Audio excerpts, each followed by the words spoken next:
የረቡዕ ጥቅምት 26 ቀን 2018 ዓ.ም የኢሲኤን ቴሌቪዥን የዕለቱ አበይትና ዋና ዜናዎች።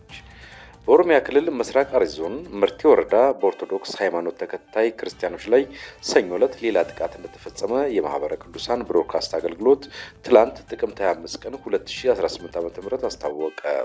በዞኑ በመርቲ ወረዳ ጋዶ ቀበሌ በቤተ ክርስቲያኗ ተከታዮች ላይ በተፈጸመው ጥቃት 5 ሰዎች እንደተገደሉና ሌሎች 3 ታፍነው እንደተወሰዱ ጣቢያው ዘግቧል።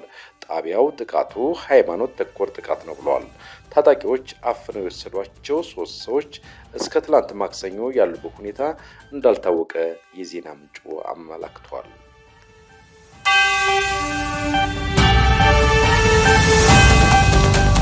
የልጄ ሊዛ ደም ባክኖ ሊቀር ነው፣ ፍትህ ልናጣ ነው፣ ተቸግረናል።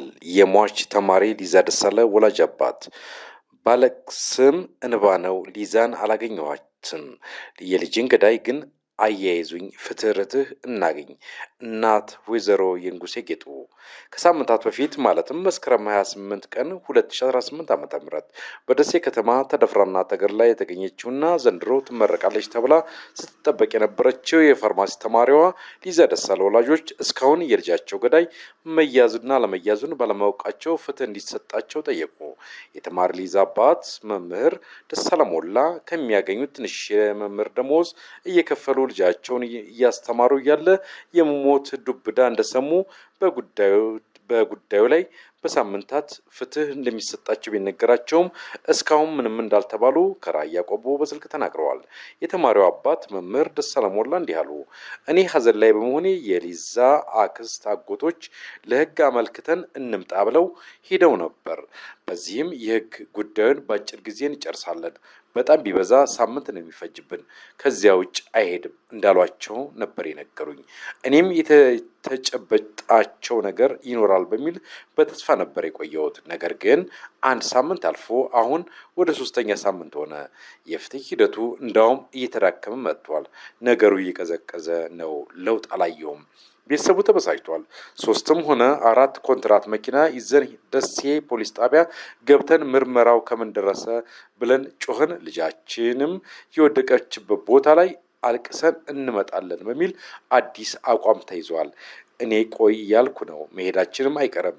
እኔ በቶሎ ፍትህ እንደሚሰጠኝ እርግጠኛ ነበርኩ። ምክንያቱም ልጄ ከጓደኞቿ ቤት 10 ሜትር ባልራቀ ቦታ ነው ተደብድባ ህይወቷ ያለፈው። የጠሯት ሰዎች ሲጫጫሁ ሳይሰሙ አይቀሩም፣ ግን አንሄድም ብለዋል። እነዛ ሰዎች ማዳን ይችሉ ነበር። ያ የሆነው ሆኖ አልፏል። ግን አንድ ሰሞን ሆሆ ተብሎ ጉዳዩ አሁን ግራ እያጋባ መጥቷል። የልጄ ሊዛ ደም ባክኖ ሊቀር ነው፣ ፍትህ ልናጣ ነው፣ ተቸግረናል። የህግ ክፍተት ያሳያል። ምናልባት ሂደቱ ውስብስብ ሊሆን ይችላል። እኛ ግን እምነታችን እየተሸረሸረ መጥቷል። በ7 ቀን ብለውን አሁን 3ኛ ሳምንት ባንገባ ተስፋችን አይሟጠጥም ነበር።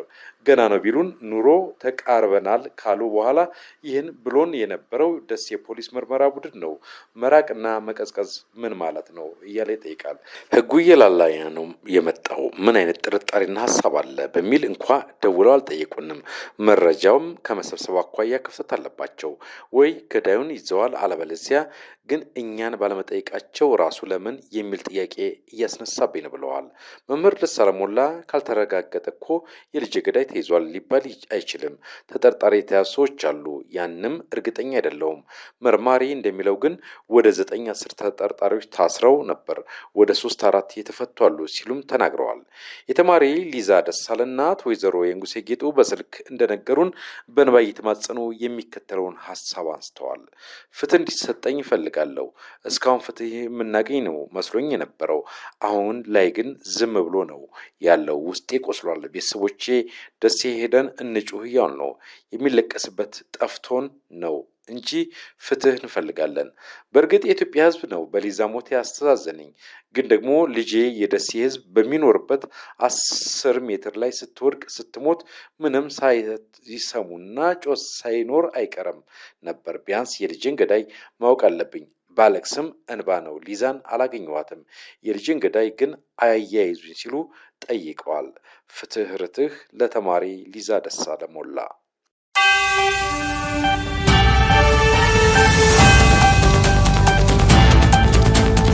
ቶሎ የተሰኘ በሀገር ውስጥ የተሰራ የኢንዳክሽን ምድጃ ይፋ ሆነ። በሀገር ውስጥ ለመጀመሪያ ጊዜ ቶሎ በሚል ስያሜ የተገጣጠመውን የኢንዳክሽን ምድጃ አምራች የሆነው ግሪንሲን ኢነርጂ የመጀመሪያውን የኢንዳክሽን ወይም ኃይል ቆጣቢ ስቶቭ መገጣጠሚያና ማምረቻ ተቋም በትናንትናው ዕለት ጥቅምት 25 ቀን 2018 ዓ.ም ስራ አስጀምረዋል።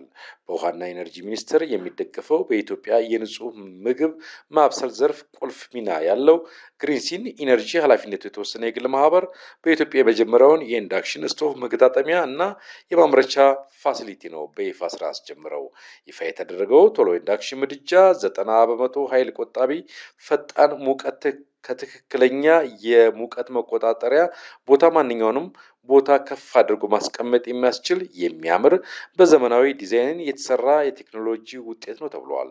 የቴክኖሎጂው በአመት 63,000 ለሚገመቱ ሰዎች ሞት ምክንያት የሆነውን የቤት ውስጥ የአየር ብክለትን በመቀነሱ ሴቶችን ከ500 ሰዓታት በላይ በመቆጠብ ማገዶን በመሰብሰብ የደን መጨፍጨፍን በመዋጋት የቤትን ደህንነት በማጎልበት እና የአረንጓዴ ልማትን በማስቀጠል እና የከተማ ልማት ፕሮግራሞችን በመደገፍ ትልቅ ሚና እንደሚጫወት ገልጸው የስቶቮቹ ዋጋም በኢትዮጵያ ከ6,000 ብር ጀምሮ ማግኘት እንደሚቻል የግሪንሲን መስራች ወይዘሮ ረቂቅ በቀለ ገልጸዋል።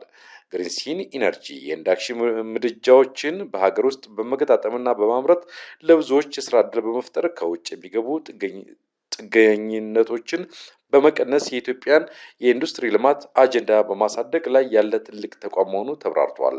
የግሪንሲን ኢነርጂ ኢንዳክሽን ምድጃ መፍትሄዎች የተነደፉት በፀሐይ ኃይል የሚሰሩ ራቅ ያሉ ቦታዎችን እና ከፍተኛ አቅም ያለው የማብሰያ ፍላጎት ላላቸው ተቋማት ነው።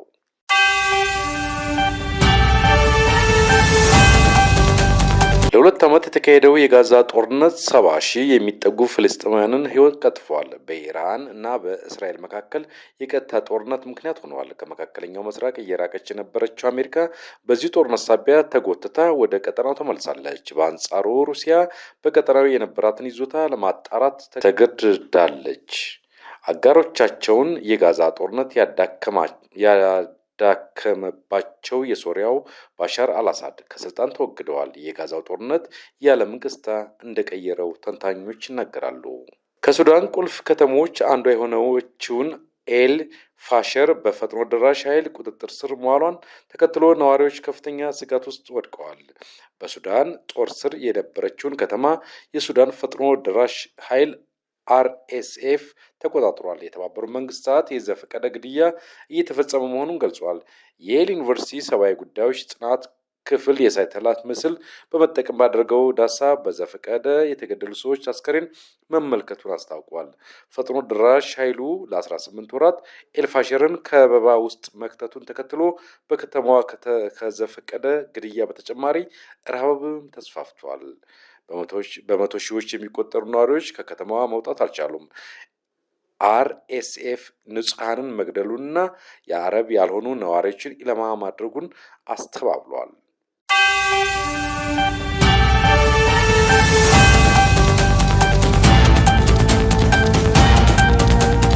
መሐመድ ሐምዳን ዳጎሎ ወይም ሄምቲ ከሚመሩት የሱዳን ፈጥኖ ደራሽ ኃይል ጋር በመሆን በአገሪቱ ፖለቲካ ውስጥ ተጽዕኖ ፈጣሪ ሆኑ እና አሁን የአገሪቱ ግማሽ የሚቆጣጠር ግለሰብ ናቸው። የሱዳን ፈጥኖ ደራሽ ኃይሉ የአገሪቱ ጦር እና አጋሮቹ በምዕራብ ዳርፉር የምትገኘውን የጦሩ መቀመጫ የኤልፋሸር ከተማን በእጁ ሲያስገባ አስደናቂ ድል አግኝተዋል። ሄምቲ በተቀናቃኞቻቸው የሚፈሩት እና የሚጠሉትን ያህል ባላቸው ጽናት፣ ርህራሄ አልባነት እንዲሁም መንግስትን ለመጣል በገቡት ቃል በተከታታዮቻቸው ዘንድ ይደነቃሉ።